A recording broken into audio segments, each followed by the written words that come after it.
Okay, hello everyone. Welcome to Bead Table Wednesday. Can't believe it's Wednesday. I don't know where my weeks go. It just flies by in a fit of creating. I'm Heather Powers. If this is your first time here, welcome.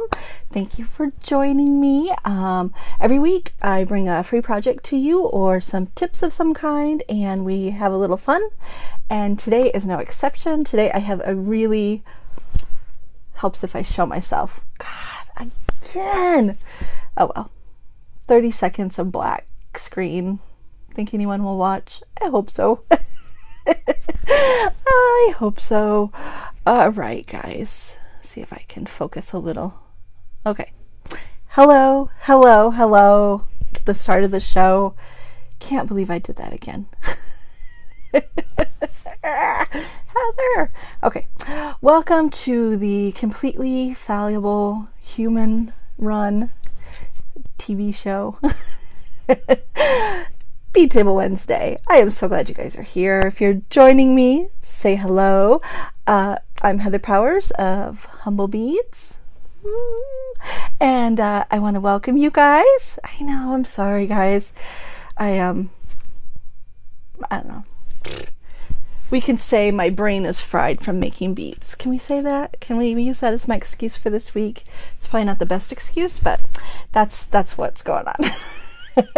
Because I have like 2 weeks until Bead and Button, and I am super excited. I cannot wait to shop, and I can't wait to have all my beads made and finished and not just ideas floating in my head like they are right now.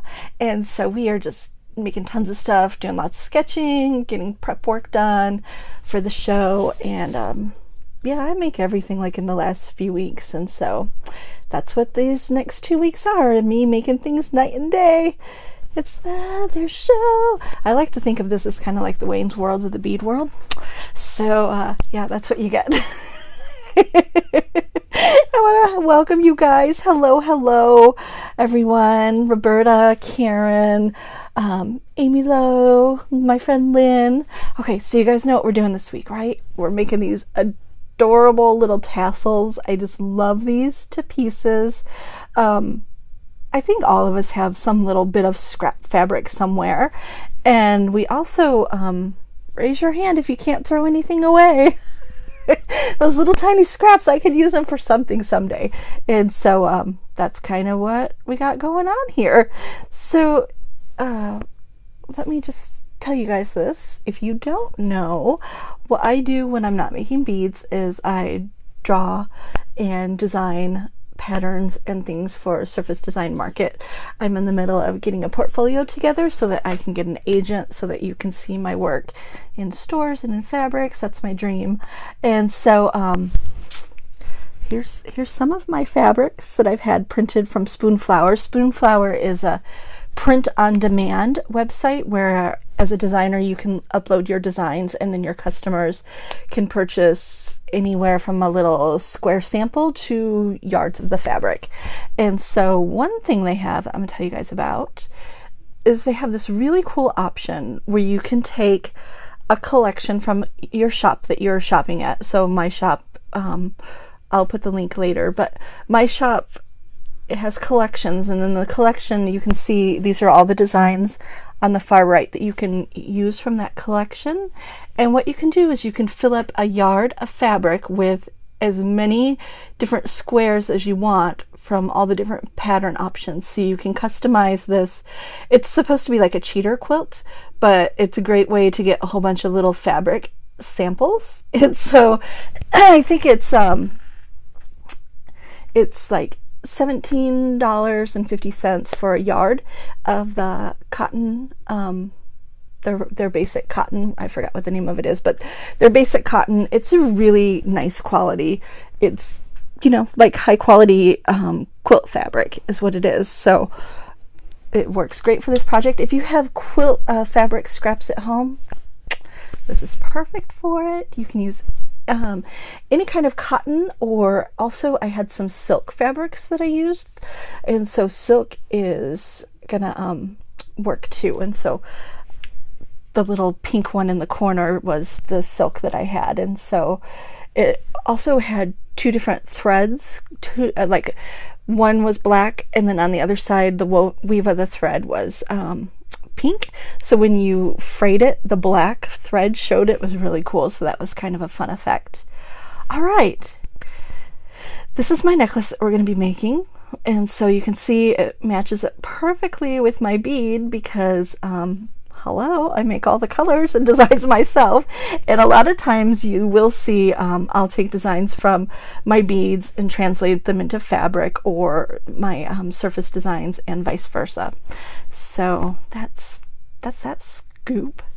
All right, so let's get started on this, and you can see how cute they match up. I just love them. So much fun. And so I'm pulled this teal bird here, and I'm going to use this fabric because it's a spot-on match for it. And what you need is about 3 inches of fabric is all you need for this project. And the other thing you're going to need are your sewing scissors that you threaten people with their lives if they use them for paper, right? So you got to have a really sharp pair of scissors and something that is round that's 3 inches. So I have this nice little, now that's a jig puck. Brenda, that's probably not the way I'm supposed to use it, but I used it as my template. You can use anything that's round. You can, if you're a, what are those called? Protractor? That thing that spins around. Whatever you need to make a quarter circle, because you don't need to make a whole circle because we're going to fold this and cut just a quarter of it out. So first thing I'm going to do though is cut just a 3-inch square of my fabric.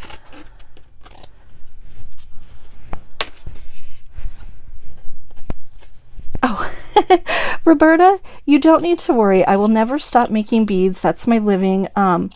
What you guys may not know, if you haven't heard my whole freaking life story, is that I actually started out with my career as an artist. And so I have an art degree from art school and studied fine art and painting and drawing and printmaking, and so that's always like my first love. And so the beads are my business and something I will never stop doing, but I certainly would love to add this part of my life where I'm making money drawing and painting, which I do mostly on my iPad, which is really fun now. Okay, so I cut out a little 3-inch scrap of fabric. I say scrap, but this is like precious gold to me. And I'm going to fold it in half, and then fold it in half again.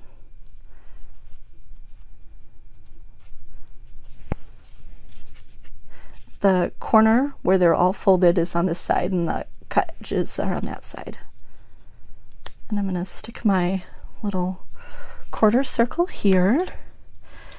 Tammy, I do need that Sizzix to cut shapes. You know, my my big kick is lost in my garage somewhere from when we moved 2 years ago, so I really need to go find that thing.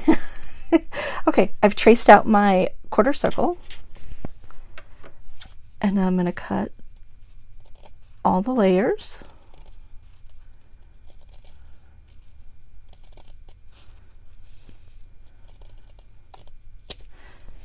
Just like that. The one thing I don't have here that I really should have, I'm going to cut that just a little bit better because I don't want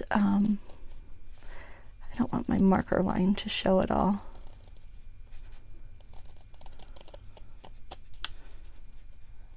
There we go. And now I'm going to unfold this, and I'm going to start fraying all the edges. And so if you have any kind of breathing problems, I would say wear a mask during this phase, you know, like one of those little painter's masks, so that you're not breathing in all these little teeny tiny scraps. And then also it doesn't hurt to have a little lint roller around so that you can get rid of any of these little tiny pieces. You'll see I'm just pulling the thread to fray it just with my fingernail. It's not going to fray on the sides, but I'm going to rough it up a little just by pulling it. Well, it frays a tiny bit, but not much. I'm going to keep going around.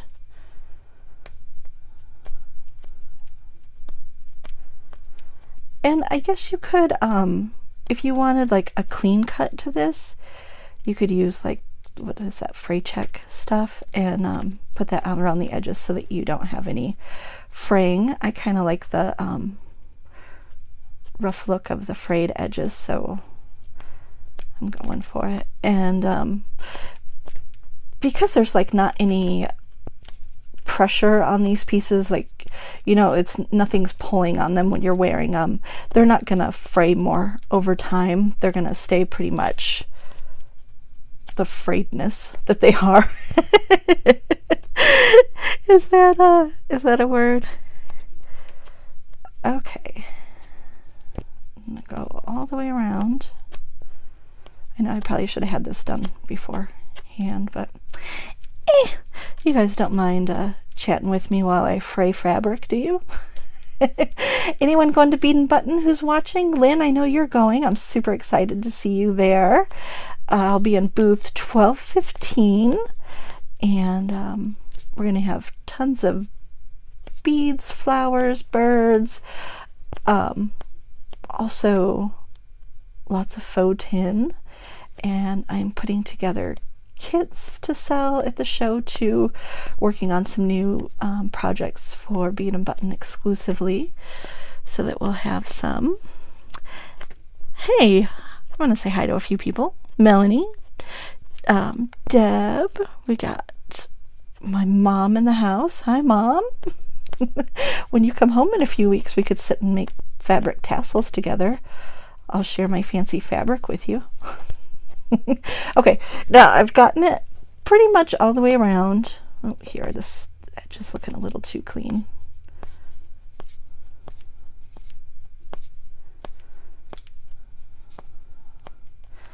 Fun, right? Susan, hi! And Catherine, you guys are going to be there. I can't wait to see you guys. It's going to be so much fun. Okay, so I have my piece all frayed all the way around, and now what I'm going to do is I'm going to take my fingernail, oops, I didn't want to fray more, just gonna kind of pull on the fabric all the way around. See how it gives that little curl? And so I'm going to go back and forth, pulling the fabric a little, just to give it a little more texture. So it's kind of, I don't know if you can see that, it's not laying flat anymore. It's kind of curved a little. Okay, let me get rid of all my scraps and hope I don't sneeze. Okay, now before I get to the tassel making part, I'm going to need a jump ring, an 8mm jump ring, parawire that's 20 gauge, and so parawire is the high quality colored copper wire, and I'm going to cut about 6 inches of the parawire, and this is 20 gauge. Okay, and the other thing I'm going to need is a little sari silk. And you don't need you don't need much sari silk, so I'm just gonna maybe like 3 inches of sari silk. Okay, if you have any little frayed edges on your sari silk, you can just pull it and clean it up a little.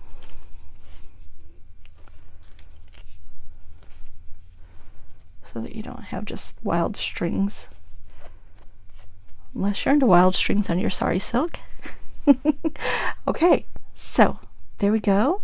I got my sari silk, my fabric that's prepped, my wire, 20 gauge, and my 8mm jump ring. So make sure your jump ring's closed nice and tight before you start. This one happens to not be, so I'm going to just close it up just a little bit tighter.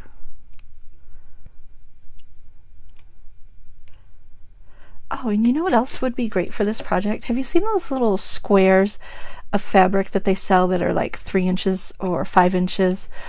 And they're like in little booklets, and they're all the different little patterns that are in a collection, and they're just like little samples. Those little booklets would be awesome for this project. You have to have a 3-inch piece of fabric is, you know, a pretty small little tassel. And so if you want a bigger tassel, start with a bigger circle.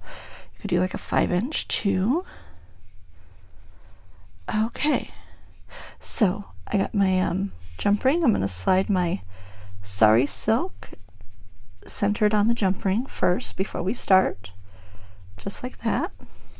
I'm going to set that aside, and I'm going to take my fabric and I'm going to decide what I want to have as the front and the back. And so I like this.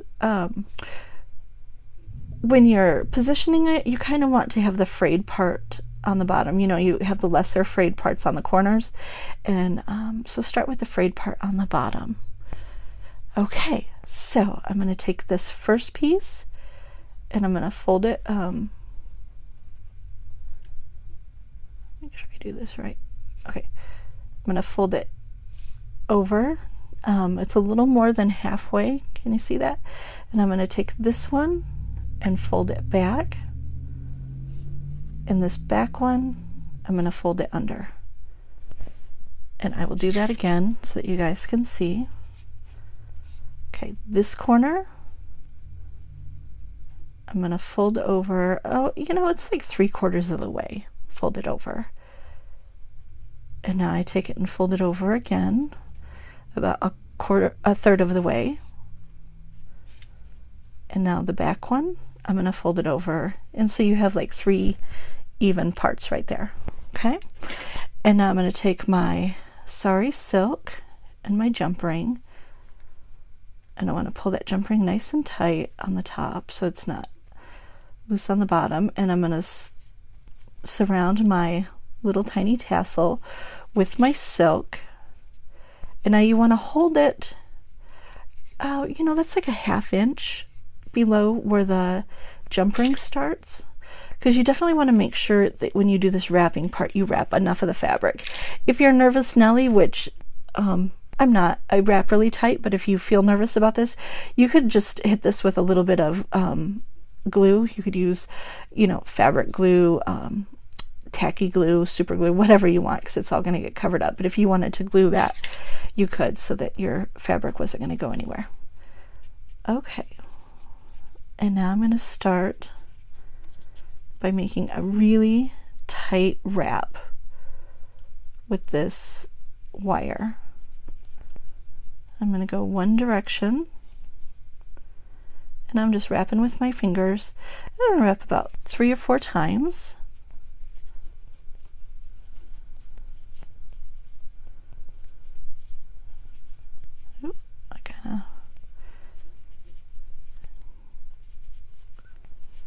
Tassel was a little messed up there. Okay, and now I'm going to take this other side. Actually, I think I'm going to cut that off right now so it's not in my way. So you want to trim it towards the back of your design always, and then tuck in your tail. Okay, and now I'm going to take this other side and I'm going to wrap it around 2 times. Nice and tight on the bottom there, and trim this towards the back too. Make sure I have this. I guess it doesn't matter whether it's front or back. Cute on both sides. Okay, I'm going to trim this.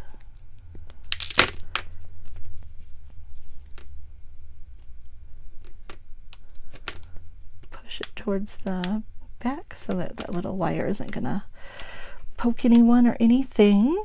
And now I'm gonna give my little sari silk ribbon a haircut, going at an angle so it's not straight across, so I'm following the angle of this curve that the tassel has. And that's my tassel, you guys. How wonderful, how easy. Hey Brenda, did you see I used my little, now that's a jig. Oh, 2 7/8 inch puck, not 3, but we'll just say 3 inch. So, Brenda, I used my puck to make my template. Now that because a jig is just so versatile. You never know what you're going to do with it. So that's my little guy right there, you guys. And what I did here, I'm not going to demo it because I pretty much did this last week in the skull video. You're just going to take some wire and put your bird on it with a little bead on the top and add it to chain. And that's it. So simple, you guys. Any questions? Do you need me to show you something again? So Brenda, you're asking how I made my fabric. And so here's some of the designs. So these ones actually started out as watercolors that I did, and then I scanned them into my computer and made them into patterns in Photoshop, and then sent them over to Spoonflower. Spoonflower's a print-on-demand fabric company. So as a designer, you have to go through a little process to get your designs sold on Spoonflower. But once you're on there, anyone can order your fabric. And so that's how I got fabric with my designs printed on it. And here's some of the ones that I have available. And what I was telling people here is there's an option where you can go and do what's called a cheater quilt in my shop, and you can pick any of my designs and fill up the squares to have a custom amount of all the different patterns that I create. So one thing you want to keep in mind when you're doing this project is smaller patterns work better. And so you know, like little calicos, little tiny florals, all of those are going to show up better. And then you can use tiny little sari silk scraps that match your fabric. And that is it. So easy, so simple. All you have to do is fold your fabric into thirds like I showed you and wrap them with the wire, and you're done. I'm just love it. Okay, Lynn asks, do I get my jewelry ideas in dreams or after a glass of wine? Usually I am sleep deprived, Lynn, so it's in a fevered fit of creation that I'm like, what will happen if I do this? And so I think in a few weeks ago I was researching fabric companies because I'm working on a line that I want to sell specifically to a fabric company. So I take lots of classes online for fabric design.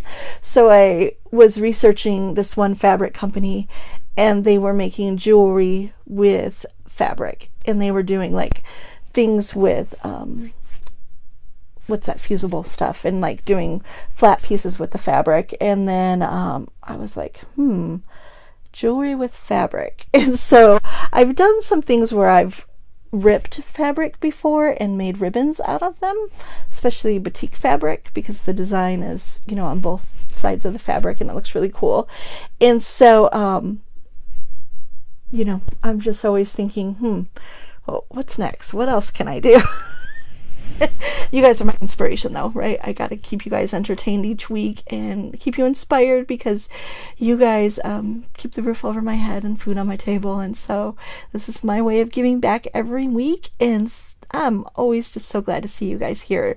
You definitely make my week so much better and sunnier, because, you know, Jesse's fun, but he doesn't quite love beads like I do. So So Cynthia asks, will the fabric fray when cut?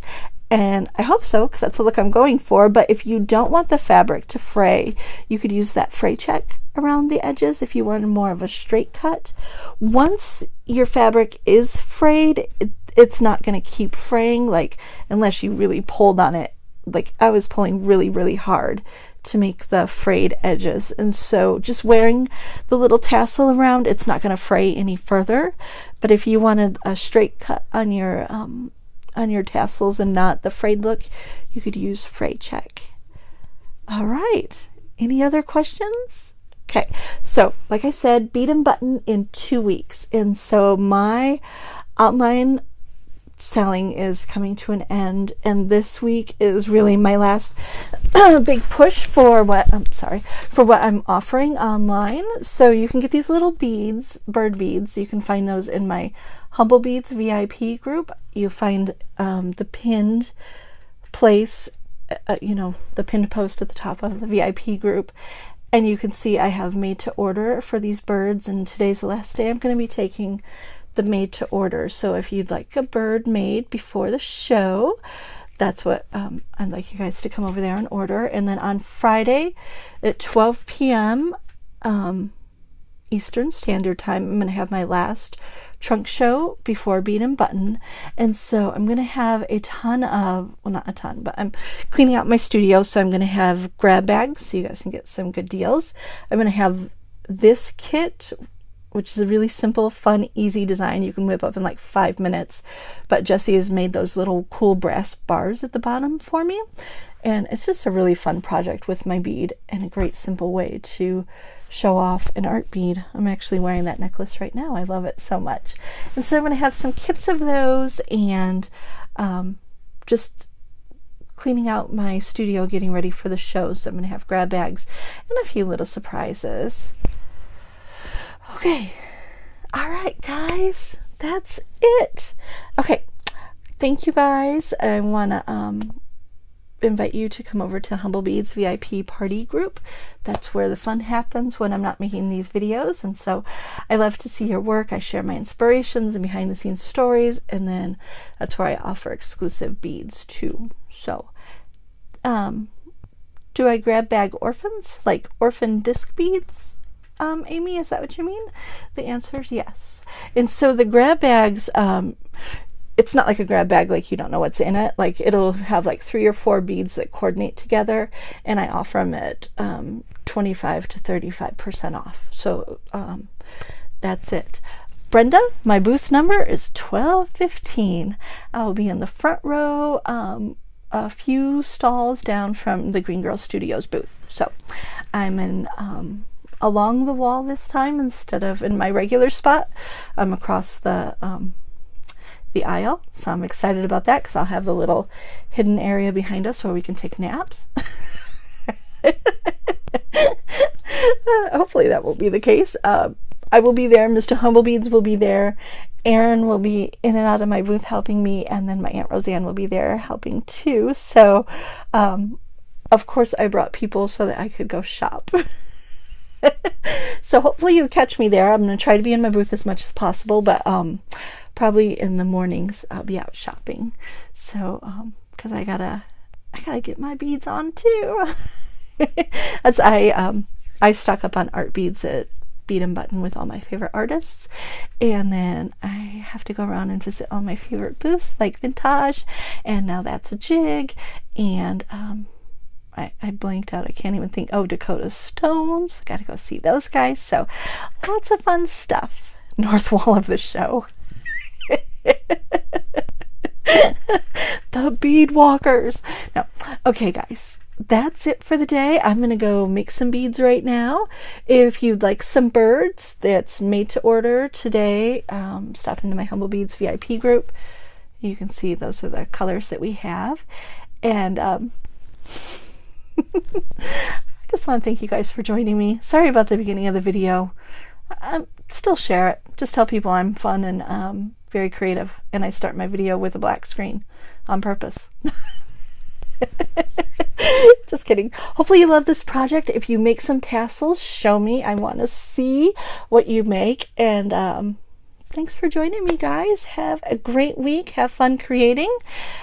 We got Mermaid Mega Fest here in South Haven this weekend, and Jessie and I are debating if we want to get mermaid costumes on and go for the Guinness Book of World Records that they're doing down there with most mermaids gathered in one spot. It's the kind of town I live in. It's very Sleepy Hollows this weekend.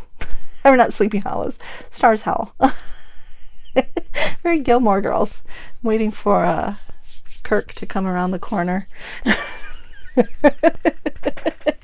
I want to thank you guys. Thanks for joining me. Share this project. Definitely, if you make it, share a photo with me. I would love to see it. All right. Happy creating. I'll see you guys next week. Bye.